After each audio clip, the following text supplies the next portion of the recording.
शांति। 5 जून 2025 बाबा का साकार मुरली। मीठे बच्चे, बेहद के सुखों के लिए तुम्हें बेहद की नॉलेज मिलती है। तुम फिर से राजयोग की शिक्षा से रजाई ले रहे हो। प्रश्न, तुम्हारा ईश्वरीय कुटुंब किस बात बिल्कुल ही निराला है। उत्तर, इस ईश्वरीय कुटुंब में कोई 1 रोज का बच्चा है, कोई 8 रोज का, लेकिन सब पढ़ रहे हैं। बाप ही टीचर बनकर अपने बच्चों को पढ़ा रहे हैं। यह है निराली बात। आत्मा पढ़ती है, आत्मा कहती है बाबा बाबा, फिर बच्चों को 84 जन्मों की कहानी सुनाते हैं। गीत, दूर देश का रहने वाला। ओम शांति। वृक्षपति बार उनका नाम रख दिया है बृहस्पति। यह त्योहार आदि तो वर्ष वर्ष मनाते हैं। तुम हर हफ्ते बृहस्पति डे मनाते हो। वृक्षपति अथवा इन मनुष्य सृष्टि रूपी झाड़ का जो बीज रूप है, चैतन्य है, वहीं इस झाड़ के आदि मध्य अंत को जानते हैं। और जो भी वृक्ष है वह सब जड़ होते हैं। यह है चैतन्य। इनको कहा जाता है कल्प वृक्ष। इनकी आयु है 5000 वर्ष और यह वृक्ष 4 भाग में है। हर चीज़ 4 भाग में होती है। यह दुनिया भी 4 भाग में है। अब इस पुरानी दुनिया का अंत है।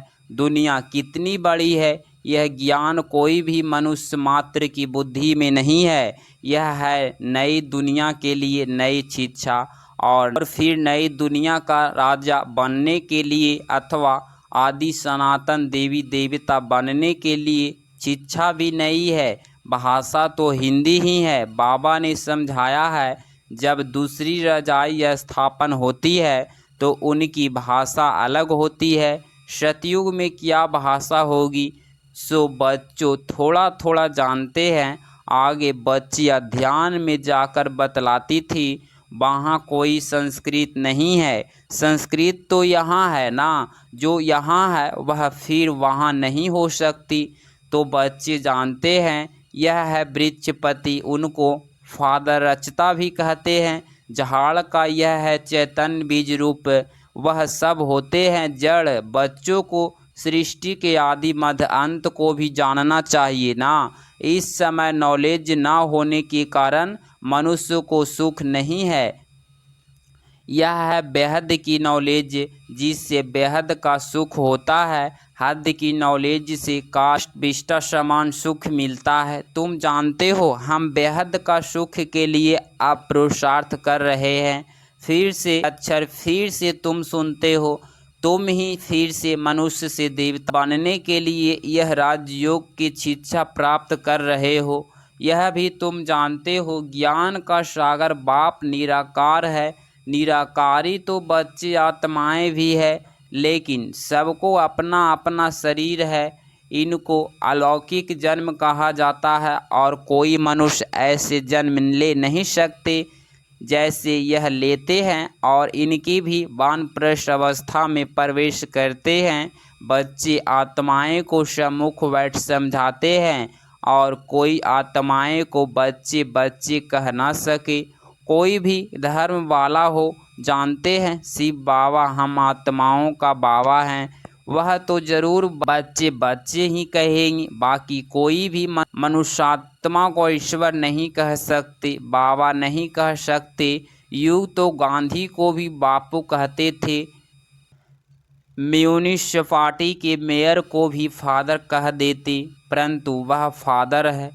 सब देहधारी तुम जानते हो। हमारे आत्माओं बाप हमको पढ़ाते हैं। बाप घड़ी घड़ी कहते हैं अपने को आत्मा समझो। बाप आकर पढ़ाते भी आत्माओं को है। यह है ईश्वरीय कुटुंब। बाप के इतने ढेर बच्चे हैं, तुम भी कहते हो बाबा हम आपके हैं। तुम बच्चे हो गए। कहते हैं बाबा हम 1 रोज का बच्चा हूँ, 8 रोज का बच्चा हूँ, मास का बच्चा हूँ। पहले ज़रूर छोटा ही होगा, भले 2-4 दिन का बच्चा ही है, परंतु आग्रंश तो बड़े हैं ना, इसीलिए सब बड़े बच्चों को पढ़ाई चाहिए। जो भी आते हैं सबको बाप पढ़ाते हैं। तुम भी पढ़ते हो, बाप के बच्चे बने, फिर बाप समझाते हैं तुमने 84 जन्म कैसे लिए हैं।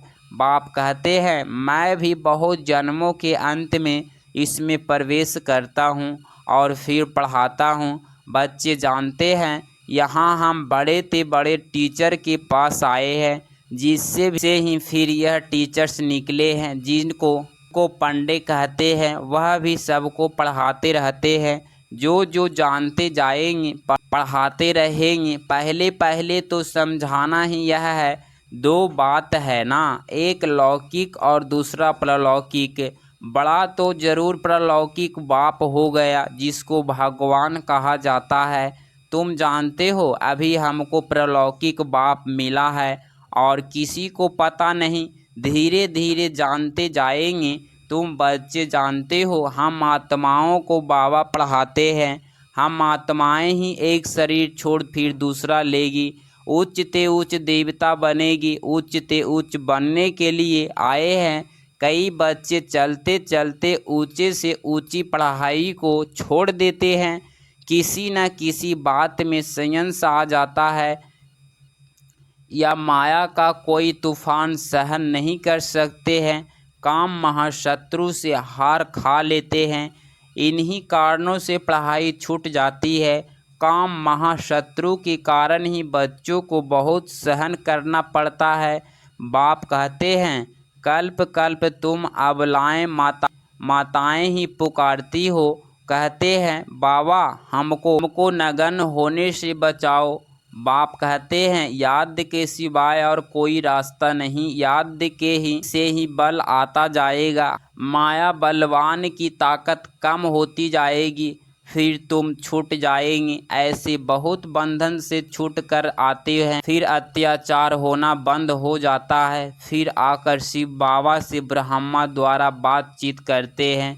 यह भी आदत पड़ जानी चाहिए, बुद्धि में यह रहना चाहिए कि हम शिव बाबा के पास जाते हैं। इस ब्रह्मा तन में आते हैं, हम शिव बाबा के आगे बैठे हैं। याद से ही विकर्म विनाश होंगे। अपने को आत्मा समझ बाप को याद करना है, यही शिक्षा मिलती है। बाप से मिलने आओ तो भी अपने को आत्मा समझो, आत्माभिमानी भव। यह ज्ञान भी तुमको अभी मिलता है। यह है मेहनत। उस भक्ति मार्ग में तो कितने वेद शास्त्र आदि पढ़ाते हैं, यह तो एक ही मेहनत है सिर्फ याद की। यह बहुत सहज ते सहज है, बहुत डिफ़िकल्ट तो डिफ़िकल्ट भी है। बाप को याद करना इससे सहज कोई बात होती नहीं। बच्चा पैदा हुआ और मुख से बाबा बाबा निकलेगा, बच्ची के मुख से माँ निकलेगा। आत्मा ने फीमेल का शरीर धारण किया है, फीमेल माँ के पास से ही जाएगी। बच्चा अक्सर करके बाप को याद करता है क्योंकि वर्षा मिलता है। अभी तुम आत्माएं हो, सब बच्चे हो, तुमको वर्षा मिलता है बाप से। आत्मा को बाप से वर्षा मिलता है। याद करने से देह अभिमानी होंगी तो वर्षा पाने में मुश्किलात होगी। बाप कहते हैं मैं बच्चों को ही पढ़ाता हूँ। बच्चे भी जानते हैं हम बच्चों को बाप पढ़ाते हैं। यह बातें बाप के सिवाय कोई बता ना सके। उसके साथ ही भक्ति मार्ग में तुम्हारा प्यार था, तुम सब आशिक थे उस मासूम के। सारी दुनिया आशिक है एक मासूम की। परमात्मा को सब परम पिता भी कहते हैं। बाप को आशिक नहीं कहा जाता। बाप समझाते हैं तुम भक्ति मार्ग में आशिक थे, अभी भी है बहुत, परंतु परमात्मा किसको कहा जाए इसमें बहुत मूंझते हैं। गणेश हनुमान आदि को परमात्मा कहा एकदम सुत मूंझ दिया है, सिवाय एक के कोई ठीक कर ना सके, कोई की ताकत नहीं। बाप ही आकर बच्चों को समझाते हैं। बच्चे फिर नंबरवार पुरुषार्थ अनुसार समझते हैं और समझाने में लायक बनते हैं। राजधानी स्थापना हो रही है, हूबहू कल पहले मिसल तुम यहाँ पढ़ते हो, फिर प्रलब्ध नई दुनिया में पाएंगे। उनको अमरलोक कहा जाता है। तुम काल पर विजय पाते हो, वहाँ कभी अकाले मृत्यु होती नहीं, नाम ही है स्वर्ग। तुम बच्चों को इस पढ़ाई में बहुत खुशी होनी चाहिए। बाप की याद से बाप की प्रॉपर्टी भी याद आएगी। सेकंड में सारे ड्रामा का ज्ञान बुद्धि में आ जाता है। मूल वतन, सूक्ष्म वतन, स्थूल वतन, 84 जन्म का चक्र, बस यह नाटक सारा भारत पर ही बना हुआ है, बाकी सब है बाई फ्लाइट। बाप नॉलेज भी तुमको सुनाते हैं, तुम ही उच्च से उच्च फिर नीच बने हो। डबल सीतराज राव और फिर बिल्कुल ही रंक। अब भारत रंक भिखारी है, प्रजा का प्रजा पर राज्य है। सतयुग में था डबल सीतराज्य, महाराजा महारानी का राज्य। सब मानते हैं आदि देव ब्रह्मा को नाम बहुत दिए हैं, महावीर भी उनको कहते हैं।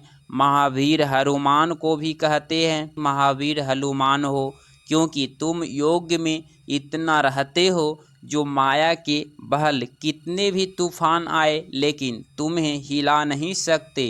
तुम महावीर के बच्चे महावीर बने हो, क्योंकि तुम माया पर जीत पाते हो। 5 विकार रूपी रावण पर हर एक जीत पाते हैं। एक मनुष्य की बात नहीं, तुम हर एक को धनुष तोड़ना है, यथार्थ माया पर जीत पानी है। इसमें लड़ाई आदि की कोई बात नहीं।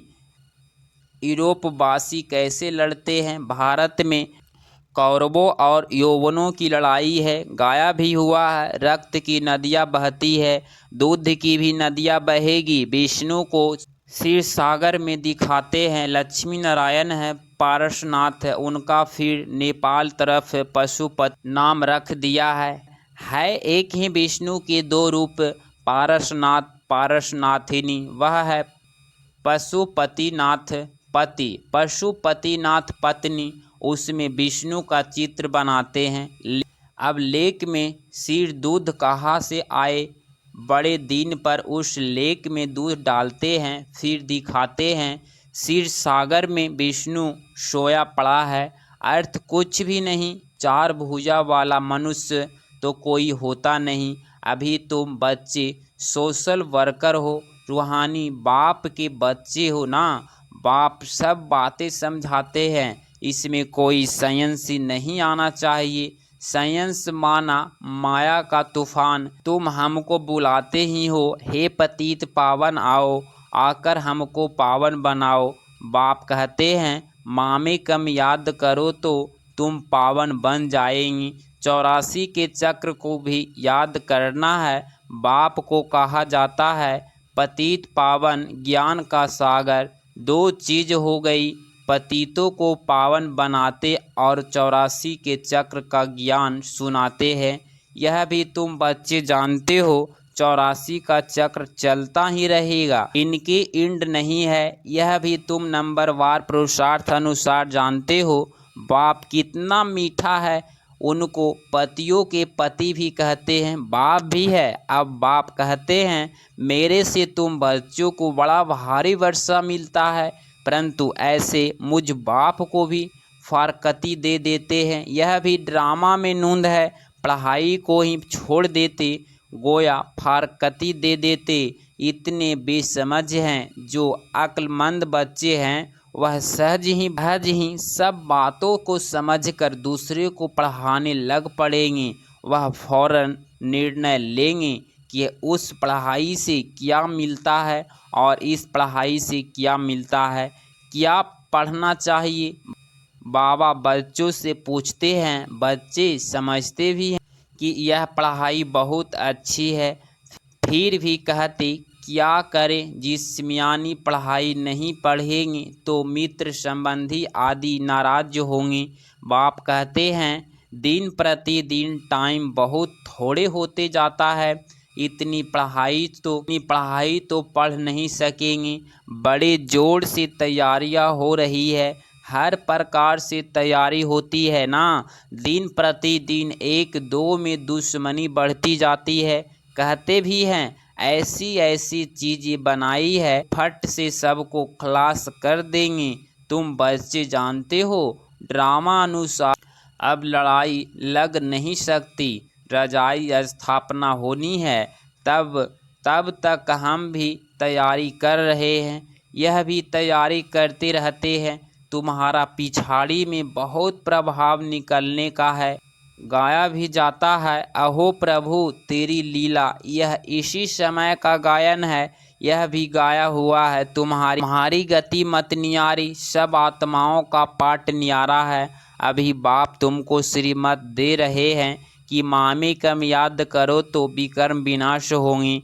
कहाँ श्रीमत, कहाँ मनुष्यों की मत, तुम जानते हो। विश्व में शांति सिवाय परमपिता परमात्मा के कोई कर न सके। 100% पवित्रता, सुख, शांति 5000 वर्ष पहले माफिस ड्रामा अनुसार स्थापना कर रहे हैं। कैसे? सो आकर समझो, बच्चे भी मददगार बनते हो। जो बहुत मदद करेंगे वह विजय माला के दाने बन जाते। तुम बच्चों के नाम भी कितने रमणीक थे, वह नाम की लिस्ट एल्बम में रख देनी चाहिए। तुम भट्ठी में थे, घर बार छोड़ बाप के आकर बने, एकदम भट्ठी में आकर पड़े। ऐसी पक्की भट्ठी थी जो अंदर कोई आ न सके। जब बाप के बन गए तो फिर नाम जरूर होनी चाहिए। सब कुछ सरेंडर कर दिया, इसीलिए नाम रख दिए। वंडर है ना, बाप ने सबके नाम रखे। अच्छा, मीठे मीठे सिकिलधे बच्चों प्रति माता पिता बाप दादा का याद प्यार और गुड मॉर्निंग। रूहानी बाप की रूहानी बच्चों को नमस्ते नमस्ते। धारणा के लिए मुख्य सार पॉइंट नंबर फर्स्ट, किसी भी बात में संयंत्र बुद्धि नहीं बनना है।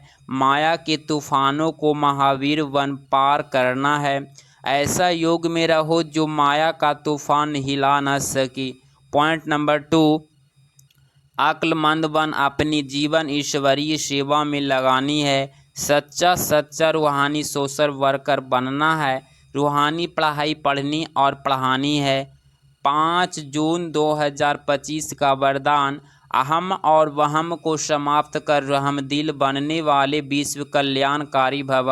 स्पष्टीकरण, कैसी भी अवगुण वाली, कड़े संस्कार वाली, कम बुद्धि वाली, सदा ग्लानि करने वाली आत्मा हो, लेकिन जो रहमदिल विश्व कल्याणकारी बच्चे हैं वो सर्व आत्माओं के प्रति लाफुक के साथ लवफुल होंगे। कभी इस वहम में नहीं आएंगे कि यह तो कभी बदल ही नहीं सकते, यह तो है ही ऐसे, या यह कुछ नहीं कर सकते, मैं ही सब कुछ हूँ। यह कुछ नहीं है। इस प्रकार का अहम और वहम छोड़ कमजोरियों व बुराइयों को जानते हुए भी क्षमा करने वाले रहमदिल बच्चे ही विश्व कल्याण की सेवा में सफल होते हैं। स्लोगन, जहाँ ब्राह्मणों के तन मन धन का सहयोग, वहाँ सफलता साथ है। अब व्यक्ति सारे आत्मिक स्थिति में रहने का अभ्यास करो, अंतमुखी बनो। आत्माएं जब आपके आत्मिक स्वरूप का अनुभव करेगी तब वे बाप की तरफ आकर्षित होकर अहो प्रभु के गीत गाएगी और देहभान से सहज अर्पण हो जाएगी। अहो आपका भाग्य, अहो मेरा भाग्य। इस भाग्य की अनुभूति के कारण देह और देह के संबंध की स्मृति का त्याग कर देगी। अगर इस चैनल पे आप डेली क्लास मुरली सुन रहे हैं तो चैनल को प्लीज़ सब्सक्राइब करें और नोटिफिकेशन ऑल पे क्लिक करें। मिलते हैं अगली मुरली क्लास में। ओम शांति।